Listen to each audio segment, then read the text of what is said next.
जय हिंद। देखिए हम लोग इस वीडियो में हम लोग स्टार्ट करते हैं प्रश्नावली 10.2। प्रश्नावली 10.2 का क्वेश्चन नंबर 9 से इस वीडियो में बनाना स्टार्ट करेंगे। इसके पीछे जितने भी सवाल हैं हम लोग इसको क्या कर चुके हैं, हल कर चुके हैं।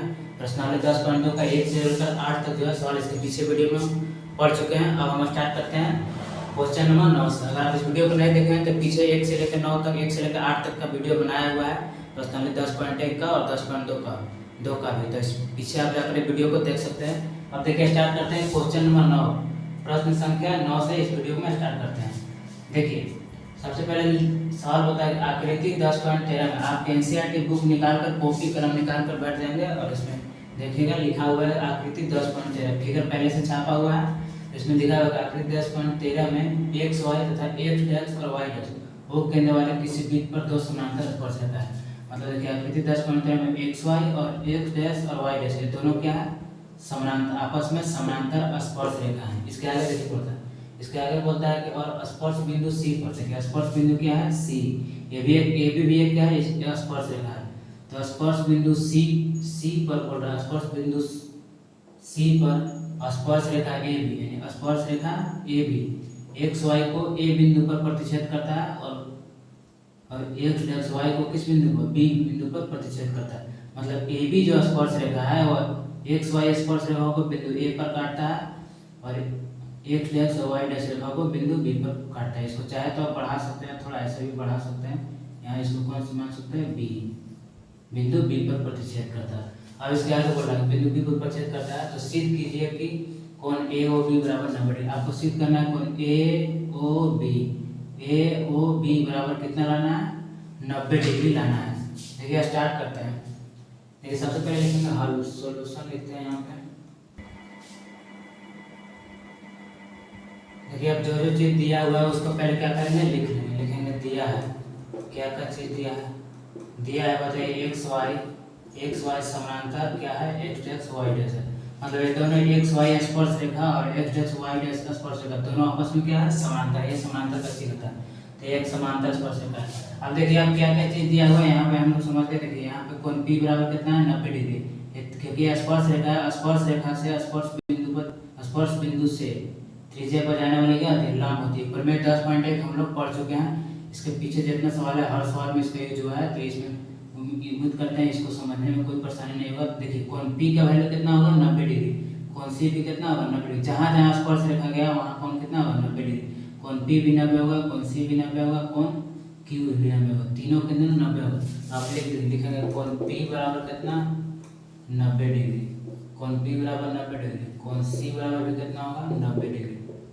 कोण Q बराबर भी कितना होगा, 90 डिग्री। क्या होगा, क्योंकि ये क्या है, कोण क्या है,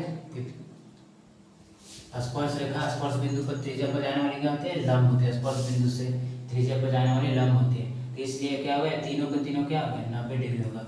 और देखिए और इसमें क्या चीज दी है वो हम देखिए। इसमें आप अगर आकृति में ध्यान से देखेंगे तो आपको 4 गो त्रिभुज नजर आएगा। देखिए एक त्रिभुज यहाँ है, एक त्रिभुज यहाँ है, 2 3 4। देखिए कितना त्रिभुज है, 4 त्रिभुज है। चारों त्रिभुज को सबसे पहले हमको कोण ए ओ बी है ना, यहाँ पे क्या है, ए ओ बी है, तो हमको ए ओ बी का वैल्यू निकालना है। तो सबसे पहले क्या करेंगे, हम चारों त्रिभुज को क्या करना है, बराबर करना है। क्या करेंगे, बराबर करेंगे, ये दोनों त्रिभुज को बराबर करेंगे। तो इसमें पहले लिखेंगे, देखिए हम चलेंगे त्रिभुज, क्या लिखेंगे, त्रिभुज यहाँ पे इसमें चलते हैं। देखिए ये वाला दोनों त्रिभुज को सबसे पहले हम लोग बराबर करते हैं, सर्वांशम करते हैं। सर्वांशम यानी बराबर उसको करेंगे, इसके बाद देखिए आंसर आएगा। तो सबसे पहला काम जो करेंगे, हम त्रिभुज चलेंगे, कौन सा त्रिभुज में चलेंगे, देखिए ए पी ओ नहीं, ए ओ पी, क्योंकि हमको निकालना है। तो ए ओ पी और ए ओ सी में लिखेंगे त्रिभुज ए ओ पी तथा ए ओ सी में। देखिए आपको क्या करना है, देखिए ये दोनों त्रिभुज में हम लोग चलेंगे। 4 गो त्रिभुज है, पहले हम दोनों में चलते हैं। त्रिभुज कौन कौन में, ए ओ पी, जो कि ए वाला निकालना है हमको। ए ओ पी और ए ओ और सी, ओ को हमेशा बीच में रखेंगे, ए ओ सी में। अब देखिए ये दोनों त्रिभुज में आपको ध्यान से देखिएगा, हर कुछ चीज बराबर नजर आएगा। ये देखिए क्या है, ये वाला चीज जो है सबसे पहले देखिए ये एक तरीका का ओसी क्या है, ओसी एक त्रिज्या है, क्या है, त्रिज्या है। तो ए वाला त्रिज्या है, तो ए भी क्या है, त्रिज्या है, दोनों क्या है, त्रिज्या है। तो वृत्त की त्रिज्या जितने भी होती है सब आपस में क्या होती है, बराबर होती है। जैसे यहाँ से देखें, देखिए सेंटर से परिधि तक की दूरी को क्या कहते हैं, त्रिज्या कहते हैं। तो कि यहाँ से यहाँ तक ओ से सी भी क्या है, एक तरह का त्रिज्या है। क्या है, त्रिज्या है। सेंटर से परिधि तक गया तो ये क्या है, त्रिज्या है। ओ सी त्रिज्या है और ओ पी भी त्रिज्या है। तो क्या लिखेंगे हम, जो जो चीज़ बराबर है उसको सबसे पहले हम लिख देंगे। लिखेंगे त्रिभुज ए ओ पी होता था ओ सी में जो जो चीज़ें बराबर है उसको क्या करेंगे, लिखेंगे। तो क्या लिखेंगे, देखिए सबसे पहले त्रिज्या बराबर है, लिखेंगे ओ पी बराबर क्या है, ओ सी। कितना है, ओ पी बराबर लिखेंगे ओ सी में लिखेंगे, क्योंकि लिख देंगे कारण दे देंगे, यहाँ लिखेंगे वृत्त की त्रिज्या। वृत्त की त्रिज्या इसमें, क्योंकि त्रिज्या क्या होती है, आपस में क्या होती है, बराबर होती है। त्रिज्या सभी आपस में क्या होती है, बराबर होती है। अब देखिए और चीज़ आपको बराबर नहीं जाएगा। देखिए कोण पी भी यहाँ 90 डिग्री है और कोण सी भी 90 डिग्री है। ये वाला दोनों त्रिभुज में चले हैं तो कोण पी और सी दोनों के आपस में बराबर है। तो लिखेंगे कोण पी बराबर कोण सी बराबर, दोनों में कितना दिया हुआ है, 90 डिग्री। कितना दिया हुआ, कोण पी और सी का वैल्यू 90 डिग्री। एक और चीज देखिए बराबर, आप देखिएगा ये दोनों चीज में, ये दोनों त्रिभुज में यानी ए ओ पी और ए ओ सी, आप ध्यान से इसको देखेंगे फिगर को तभी समझ में आएगा। देखिए ए ओ पी ए ओ सी, ये दोनों त्रिभुज में ए वाला जो बीच वाला जो है क्या है, कॉमन है। क्या है, कॉमन है। तो इसको देखिए, इस ये दोनों क्या है, दोनों में शामिल है। तो इसलिए हो जाएगा क्या चीज, देखिए क्या लिखेंगे, ओ ए बराबर ओ ए। क्यों, क्योंकि ये क्या है, उभयनिष्ठ है। उभयनिष्ठ यानी उभयनिष्ठ किसको कहते हैं, कॉमन। जो दोनों में शामिल है उसको बोलते हैं उभयनिष्ठ, या इंग्लिश में बोलेंगे कॉमन। ये दोनों चीज में शामिल है। या इसको ऐसे भी देख सकते हैं, लेकिन थीटा के सामने वाला, अब देखिए एक थीटा के सामने वाला क्या होता है, कर्ण होता है। अब एक चीज आप थोड़ा सा बेसिक इधर समझिएगा। देखिए जब कोई भी समकोण त्रिभुज, मान लीजिए जब दो समकोण त्रिभुज इस तरीके से दिया हुआ है, मान लीजिए ऐसे दो समकोण त्रिभुज है, यहाँ थोड़ा सा बेसिक समझेंगे। मान लीजिए इसका नाम देते हैं ए बी सी, इसको देते हैं पी क्यू आर। समकोण त्रिभुज में एक कोण कितना डिग्री होता है, 90 डिग्री होता है। कितना डिग्री होता है, 90 डिग्री। समकोण के सामने वाला क्या होता है, कर्ण होता है। ये क्या होता है, कर्ण, यानी इसको आप ऐसे लिखते हैं, ये क्या होता है, कर्ण, यानी एच हाइपोटेनस, ये भी क्या होगा, कर्ण होगा। ये वाला क्या होगा, परपेंडिकुलर, परपेंडिकुलर यानी लंब, ये वाला विलंब, ये वाला बेस, ये वाला बेस यानी आधार। तो देखिए आप एक बेसिक समझिए, यहाँ पे देखिए क्या होता है, जब समकोण त्रिभुज में क्या होता है, हाइपोटेनस होता है। तो जब दो समकोण त्रिभुज दिया हुआ है, जब दो समकोण त्रिभुज और दोनों का कर्ण आपस में क्या हो, बराबर हो, जब लिखेंगे, जब आप अगर लिखना चाहते लिख भी सकते हैं, जब दो समकोण त्रिभुज है, जब दो समकोण त्रिभुज का कर्ण आपस में क्या हो, बराबर हो, यानी जब AC बराबर क्या होना चाहिए, PR। क्या होगा, PR समकोण, इसमें कर्ण कौन होगा, थीटा के सामने वाला क्या होता है, कर्ण होता है। यानी AC बराबर PR हो, जब दो समकोण त्रिभुजों का कर्ण आपस में बराबर हो तथा दोनों में से कोई एक भुजा, त्रिभुज में कितने भुजा, 3 गो भुजा है, यानी कर्ण आपस में बराबर हो और ये दोनों में से कोई अगर एक भुजा बराबर हो, कोई भी एक भुजा बराबर हो, तब उसको क्या कहते हैं, त्रिभुज क्या होता है, आपस में सर्वांगसम होता है। क्या होता है, सर्वांगसम, यानी दोनों क्या हो जाएगा, बराबर हो जाएगा। अब एक बार फिर से सुनिए, यदि दो समकोण त्रिभुज है, यदि दोनों समकोण त्रिभुज का कर्ण क्या हो, आपस में बराबर हो, कर्ण यानी हाइपोटेनस आपस में बराबर हो, तथा बाकी दो भुजा में से कोई एक भुजा बराबर हो, तब वो त्रिभुज क्या होगा, सर्वांगसम होगा। क्या होगा, सर्वांगसम होगा। तो लिख सकते हैं, ये वाला त्रिभुज को लिखेंगे, त्रिभुज ABC सर्वांगसम त्रिभुज क्या हो जाएगा, PQR। रीजन देखेंगे, रीजन देंगे, कारण देंगे RHS से। 9th क्लास में हम लोग 9th क्लास में पढ़े होंगे RHS सर्वांगसम कैसे होता है। RHS से, RHS यानी बोल सकते हैं, R से बोल सकते हैं राइट एंगल, यानी समकोण त्रिभुज होना चाहिए, एक हाइपोटेनस बराबर होना चाहिए और एक साइड, कोई भी एक साइड बराबर होना चाहिए, तब उसको क्या कहेंगे, त्रिभुज क्या हो जाएगा, सर्वांगसम हो जाएगा। तो सेम देखिए इसी चीज पे यहाँ पे सेम यही चीज यहाँ पे ये वाला फिगर में आपको देखने को मिलेगा। देखिए त्रिभुज हम कौन कौन में चले थे, त्रिभुज चले थे AOP और AOC में। इस त्रिभुज में देखिए एक कोण 90 डिग्री, आप AOP में पहले देखिए एक कोण 90 डिग्री है, तो एक कोण 90 डिग्री है तो कौन सा त्रिभुज हो गया, समकोण त्रिभुज हुआ, तो समकोण त्रिभुज हो गया। अब देखिए इसका कर्ण कौन है, थीटा के सामने वाला हमेशा कर्ण होता है, यानी 90 के सामने वाला क्या है, कर्ण है, OA क्या है, कर्ण है। तो OA कर्ण है, OA कुछ है, कर्ण है। अब देखिए, अब इसका देखिए OA कर्ण है, अब इस त्रिभुज के लिए भी देखिए 90 के सामने वाला कर्ण है, यानी इस त्रिभुज के लिए भी एक कर्ण है और इस त्रिभुज के लिए भी कर्ण है। तो दोनों त्रिभुज के लिए कर्ण कौन है, OA है, दोनों में क्या है, शामिल है, तो एक कर्ण हो गया। अब देखिए एक और चीज, दोनों बराबर है, बाकी जो एक भुजा A वाला बचा, एक भुजा A वाला बचा इस त्रिभुज का, और इस त्रिभुज का एक भुजा कौन बचा, A वाला बचा। देखिए तो देखिए OC और OP, OC और OP दोनों त्रिभुज में जो है वो दोनों क्या है, बराबर है। क्यों बराबर है? क्योंकि वृत्त की त्रिज्या है। तो अब यही वाला फार्मूला आ गया आराम से देखिए। क्यों? क्योंकि ये भी समकोण त्रिभुज है। समकोण त्रिभुज का अभी समझाया, जब दो को समकोण त्रिभुज मिल गया है, देखिए दो को समकोण त्रिभुज है तो दोनों समकोण त्रिभुज का अगर हाइपोटेनस क्या होना चाहिए, बराबर। तो कर्ण है यहाँ पे, दोनों में समकर्ण क्या है, बराबर है। और दोनों में से कोई एक भुजा बराबर है, तो दोनों में से एक भुजा बराबर है। OC क्या है, OC बराबर OP है। क्या है, बराबर है, क्योंकि वृत्त की त्रिज्या है। तब ये दोनों त्रिभुज क्या हो गया, त्रिभुज AOP तथा त्रिभुज AOC दोनों क्या होगा, आपस में समांसम होगा। इसी पे तो लिख देंगे, यहाँ पे आप लिख देंगे, लिखेंगे क्या लिख देंगे, लिखेंगे त्रिभुज लिखिए। कौन सा त्रिभुज चले थे, त्रिभुज यहाँ पे लिखा होगा, त्रिभुज AOP सर्वांगसम त्रिभुज कौन सा हो जाएगा, सर्वांगसम का चिन्ह इस तरीके से देंगे, सर्वांगसम त्रिभुज हो जाएगा AOC। क्या हो जाएगा, AOC।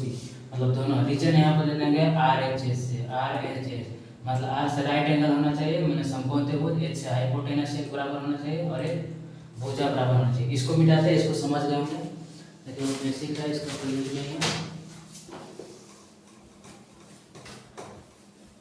थोड़ा आराम से समझेंगे, सब समझ में आएगा। थोड़ा देखने में केवल लेंदी है, बाकी बहुत ईजी है। अब देखिए हम लोग क्या किया, दोनों त्रिभुज को क्या कर दिए, समांसम कर दिया, यानी बराबर कर दिए।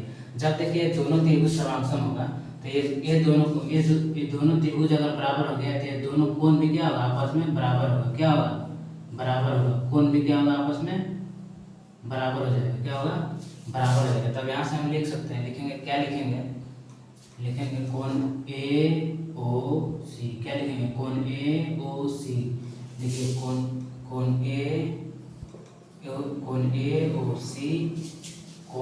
AOC बराबर कोण ई वाला हो जाएगा, कोण A और उल्टा कर दिए, सॉरी देखिए A वाला है इसमें चलते हैं, कोई दिक्कत नहीं। कोण AOC इधर है, हम इधर बोल दिए थे, AOC बराबर हो जाएगा कोण AOP। ये दोनों के दोनों क्या आ जाएगा, कोण आपस में बराबर है। इसको आप मानिए समीकरण 1। क्या मानेंगे, समीकरण 1।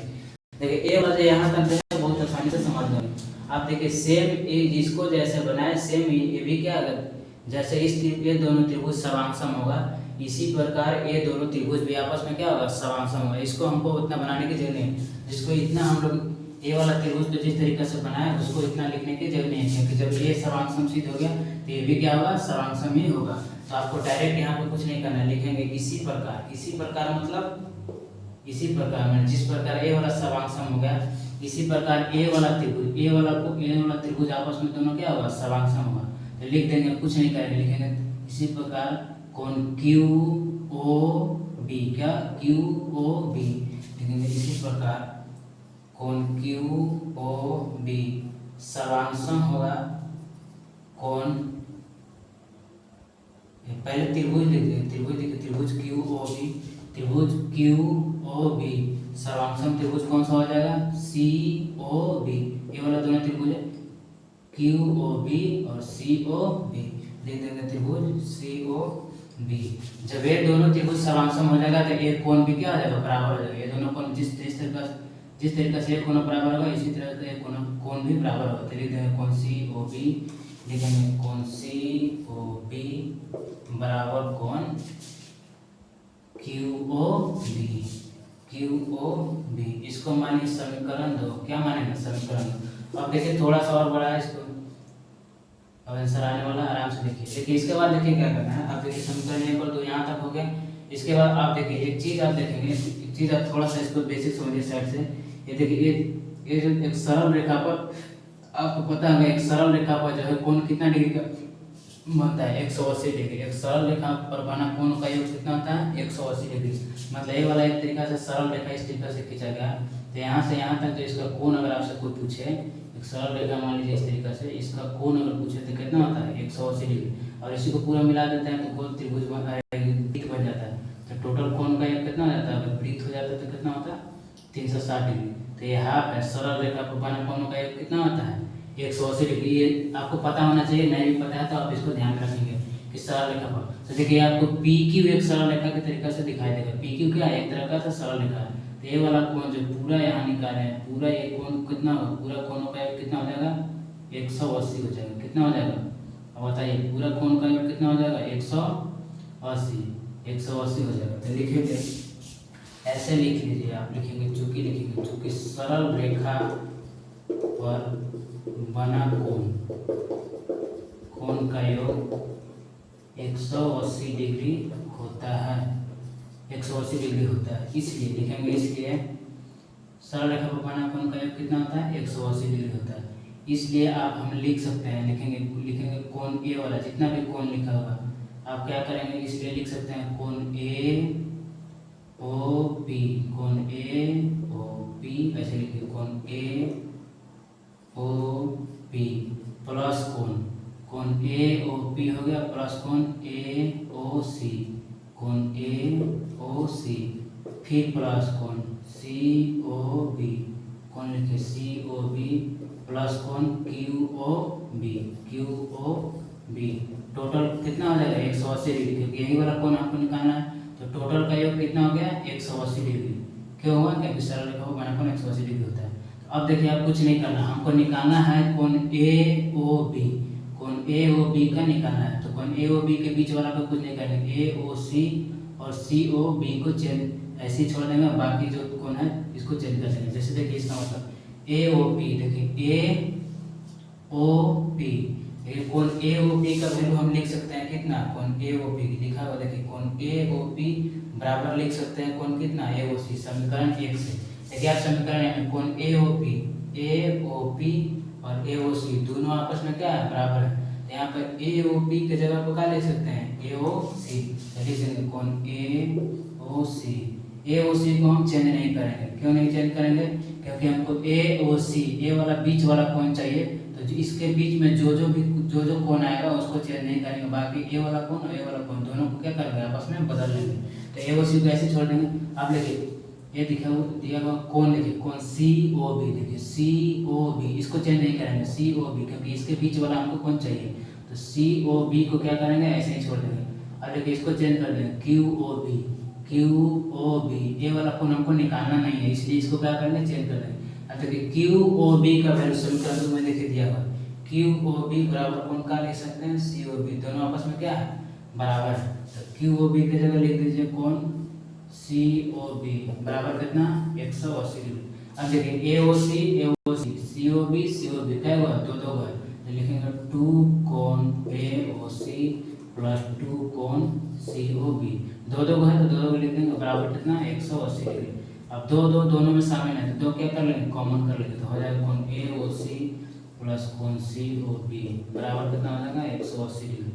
अब इसको यहाँ से आप डायरेक्ट काट सकते हैं, देखिए 2 से काट देंगे कितना 180, तो कितना आ जाएगा 90 बार में कट जाएगा। तो कोण ए ओ सी प्लस कोण सी ओ बी बराबर कितना आ जाएगा 90 डिग्री। हमको ये अब देखिए कोण ए ओ सी, देखिए ध्यान से देखिए हमको प्रूव करना है कोण ए ओ बी बराबर, तो कोण ए ओ सी और सी ओ बी किसके अंदर है कोण ए ओ और सी, ए ओ सी और कोण सी ओ बी ये दोनों मिला के इसी के बीच में बड़ा त्रिभुज देखिए ए ओ बी यानी बड़ा वाला के क्या है अंदर ही है, ये वाला त्रिभुज जो सी ओ बी और ए ओ सी दोनों ही त्रिभुज बड़े वाला के अंदर है।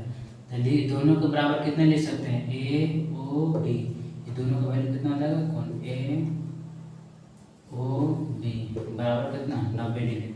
यही आपको प्रूव करना था, तो आंसर आ गया आपको प्रूव हो गया। ये बहुत आसान है, ज़्यादा टफ नहीं है, बस खाली थोड़ा सा आपको ध्यान देना है, आपको फिगर से बहुत अच्छे से समझ। देखिए अब सवाल नंबर हम लोग 10 पढ़ते हैं, सवाल नंबर 10 को सोल्व करते हैं। देखिए पढ़िए, लिखा हुआ सिद्ध कीजिए कि किसी बाह्य बिंदु से किसी वृत्त पर, सबसे पहला काम आप क्या करेंगे हम लोग क्या करेंगे वृत्त बनाएंगे।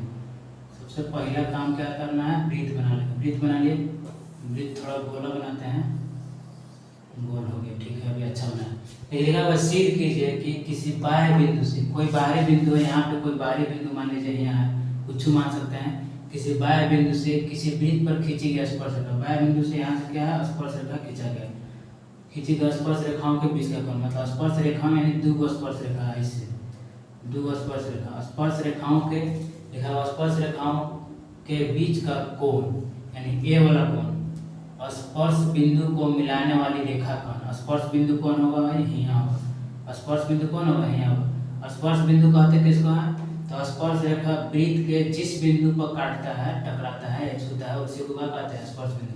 तो स्पर्श रेखा यही तो वृत्त को छुआ है, तो ये वाली क्या हो जाएगा, स्पर्श बिंदु। ठीक है, स्पर्श बिंदु को मिलाने, आप सवाल को ध्यान से पढ़ेंगे, अपने आप आंसर सवाल पढ़ते जाएंगे, आते जाएगा। लिखा हुआ कौन के बीच का कौन, स्पर्श बिंदु को मिलाने वाली रेखाखंड। तो स्पर्श बिंदु को मिलाने वाली रेखाखंड यहाँ से क्या करती है, ये वृत्त का क्या हो जाएगा, केंद्र हो जाएगा। तो यहाँ से इसको मिला देते हैं थोड़ा, ये इस तरीके से इसको क्या करेंगे, मिला देंगे। यहाँ मान लेंगे केंद्र, इसको मिला दिया यहाँ पे।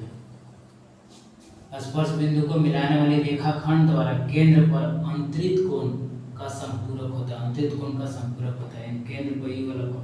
देखिए आपको इसको नाम कुछ दे देते हैं, नामकरण कर दीजिए। इसका मान लीजिए नाम P है, एक नाम दे दीजिए A है, एक B दे दीजिए, एक नाम दे दीजिए O, क्या दे दिए, O नाम दे दिए। वृत्त के केंद्र को क्या नाम दे दिए, O।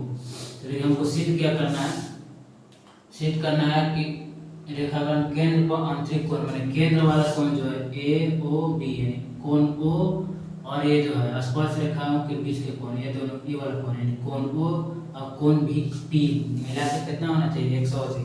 समपूरक सिद्ध करना, क्या करना है, समपूरक। समपूरक कोण किसको कहते हैं, जब दो को कोण मिला के 180 डिग्री हो जाए तो उसे क्या कहते हैं, समपूरक कोण कहते हैं। क्या कहते हैं, समपूरक। दो कोणों का योग अगर 180 डिग्री हो तो उसे क्या कहते हैं, समपूरक कोण कहते हैं।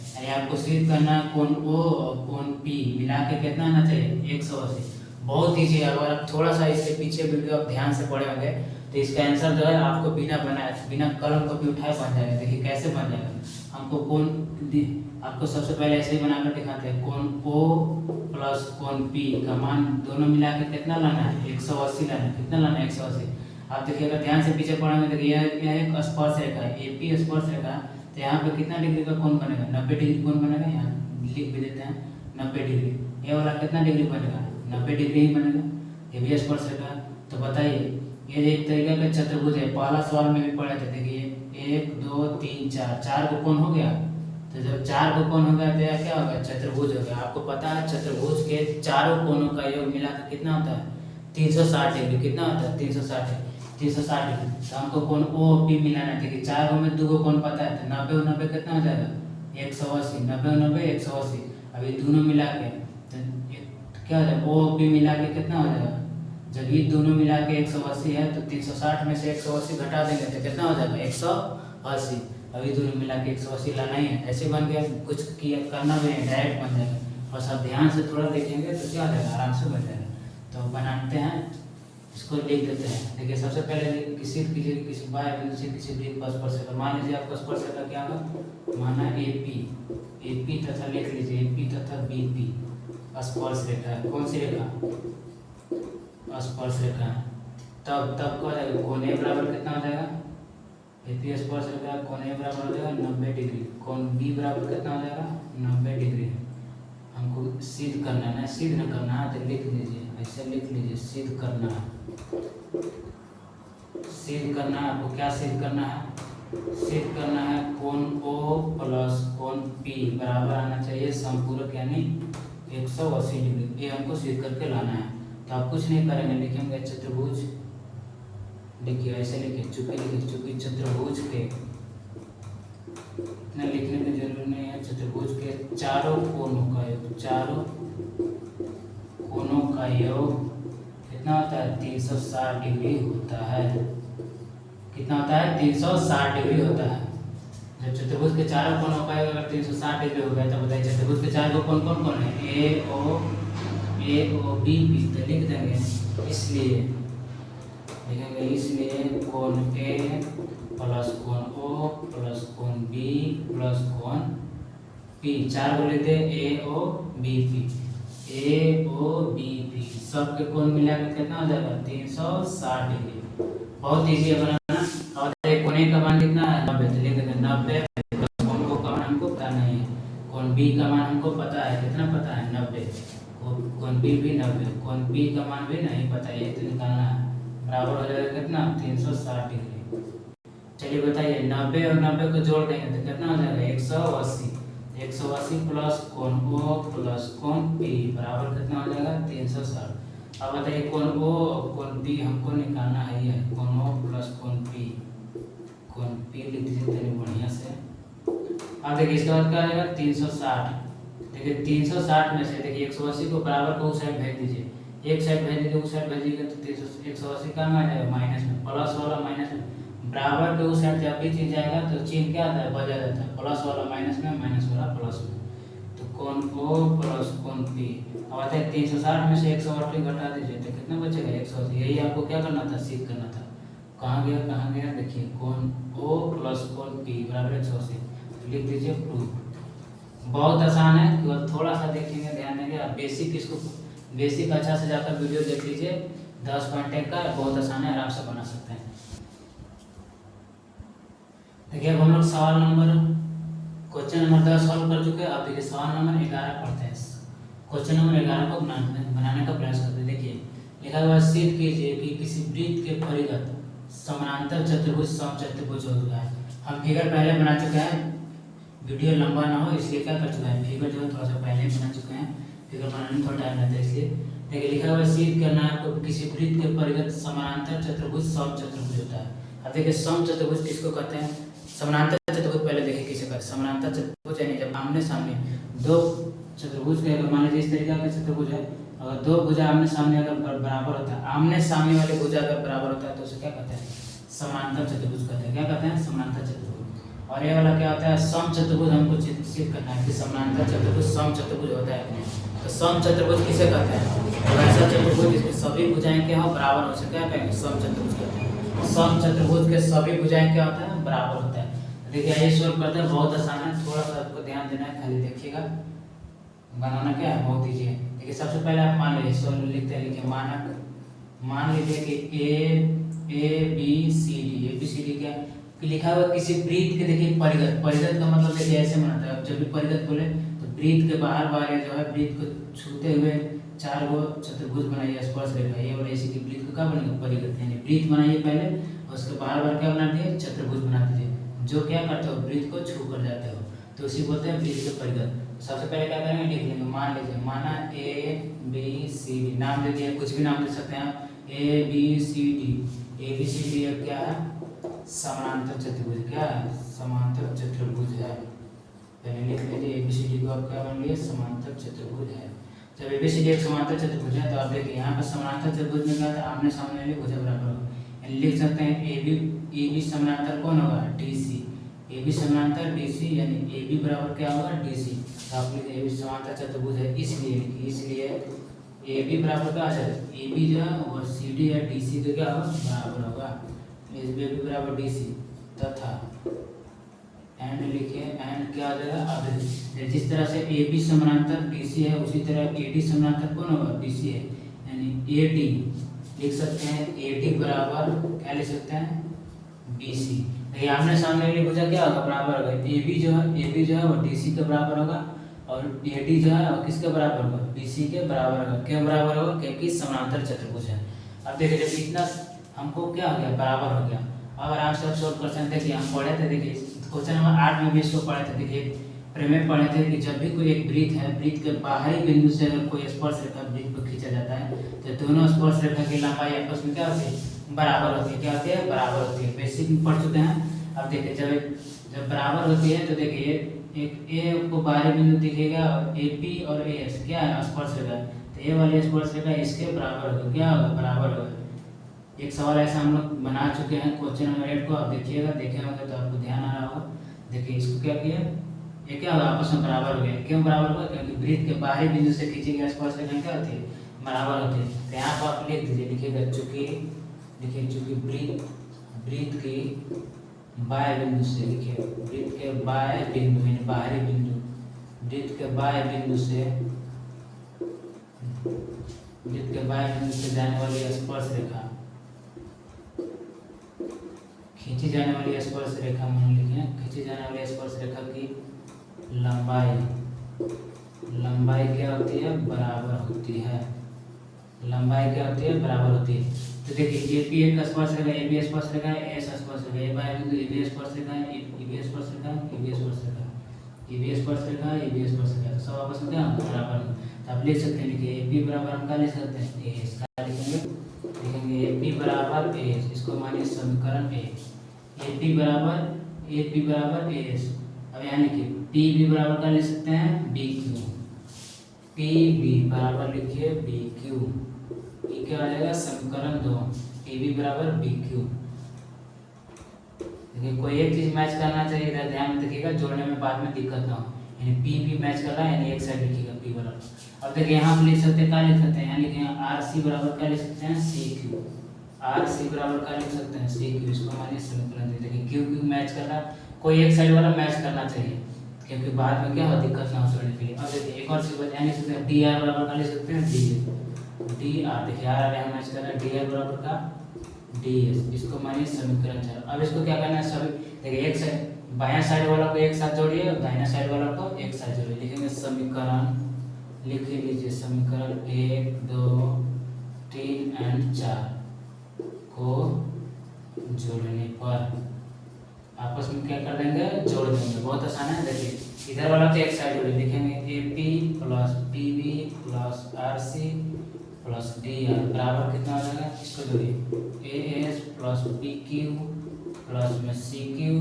प्लस में डी एस, दोनों क्या होगा आपस में बराबर हो गए। अब देखिए यहाँ तक दिखाई दे रहा है, एक स्टेप और लिखते हैं।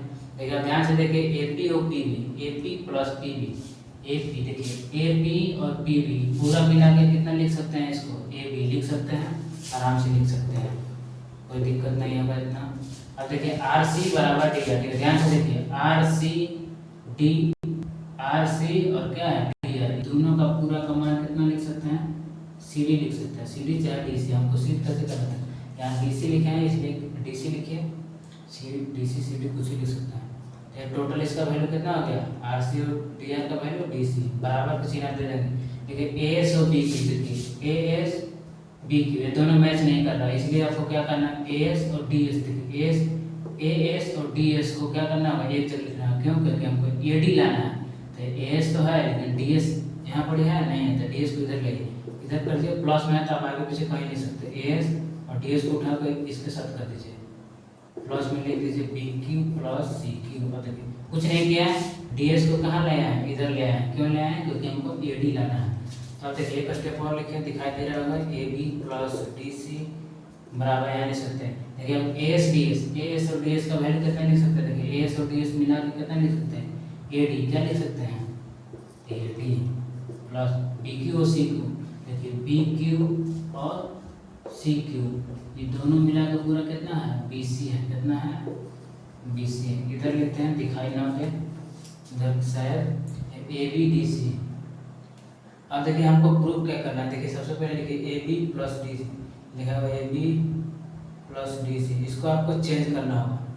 क्या करेंगे, देखिए ए बी को 10 पे 10 छोड़िए, ए बी को 10 पे 10 छोड़ेंगे। अब देखिए A B plus D C को क्या करेंगे, यहाँ देखिए डी सी बराबर कितना लिख सकते हैं, आप ध्यान से देखिए डी सी बराबर कितना लिख सकते हैं, ए बी, कितना लिख सकते हैं, ए बी शुरुआत में लिखा हुआ, आप ध्यान से देखिए ए बी और डी सी दोनों आपस में क्या है, बराबर है, मतलब ए बी कहाँ गए, ए बी है ना, ए बी और डी सी आपस में बराबर है। हम ए बी की जगह क्या बोलते हैं, डी सी की जगह कितना लिख सकते हैं, ए बी, चाहे आप ए बी की जगह डी सी भी लिख सकते हो, उससे कोई फर्क नहीं पड़ेगा।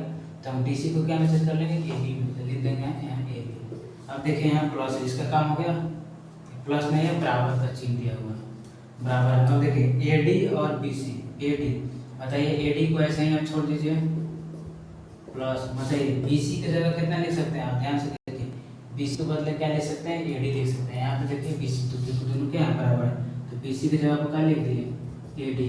अब देखिए 2 ए बी इधर है और 2 ए डी इधर लिखेंगे, कैसे लिखेंगे, 2 ए बी लिखेंगे कि नहीं लिखेंगे, 2 ए बी प्लस क्या लिखेंगे, 2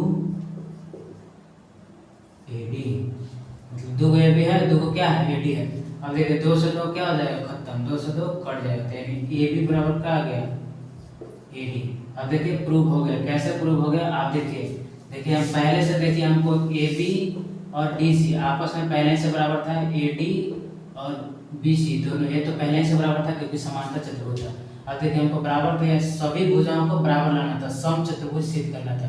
तो सम चतुर्भुज कब होगा, ई भुजा तो पहले से बराबर है, ये दोनों तो आपस में पहले ही बराबर है, यानी अगर ई बराबर ई आ गया यानी ए बी बराबर कितना आ गया ए डी अगर आ गया तो क्या मानेंगे कि यह भुजा बराबर आ गया तो बाकी सब तो पहले ही से बराबर है, तो ये भी सब आपस में क्या हो जाएगा बराबर हो जाएगा। तो लिख देंगे ए बी बराबर ए डी है तो क्या नहीं सभी भुजा आपस में क्या हो जाएगा बराबर, इसलिए लिखेंगे अतः क्या चीज लिखेंगे ए बी सी डी एक क्या है समचतुर्भुज है, समचतुर्भुज है, यही आपको प्रूव करना था। समचतुर्भुज क्या है क्योंकि हमको ए बी बराबर ए डी आ गया, ई वाला भुजा ए बी का ई वाला भुजा और ई वाला आपस में क्या होगा बराबर, बाकी सब पहले से क्या है बराबर था। जिस तरीका से ए बी बराबर ए डी है उसी तरीका से ए बी बराबर क्या हो जाएगा सी डी भी बराबर, ए बी सी भी बराबर हो जाएगा, ए बी बराबर क्या हो जाएगा बी सी भी बराबर हो जाएगा, तो क्या होगा समचतुर्भुज होगा। इसी को प्रूव करना था। देखिए इसके बाद जो है हम क्वेश्चन नंबर देखें, सवाल नंबर 11 तक यहाँ तक हम लोग पढ़ चुके हैं और एक दो को सवाल और बचा है 12 और 13। ये वीडियो बहुत लंबा हो जाएगा इसलिए क्या करेंगे क्वेश्चन नंबर 12 और 13 को क्या करेंगे अगले वीडियो में पढ़ेंगे। उम्मीद करते हैं इसके बारे में जो है बहुत अच्छी तरह से समझ लेंगे। देखिए आप बहुत बड़ा नहीं है, आप देखिए थोड़ा थोड़ा आप इसको ध्यान से देखेंगे, वीडियो रोक रोक कर देखिए, इसको अच्छे से फेयर कीजिए, आपको बहुत अच्छी तरह का समझ में आएगा। और क्या होगा आप इसको क्या कर सकते हैं बना सकते हैं, लेंदी नहीं है ज़्यादा, देखने में थोड़ा क्या है बड़ा है लेकिन ऐसा बड़ा नहीं है।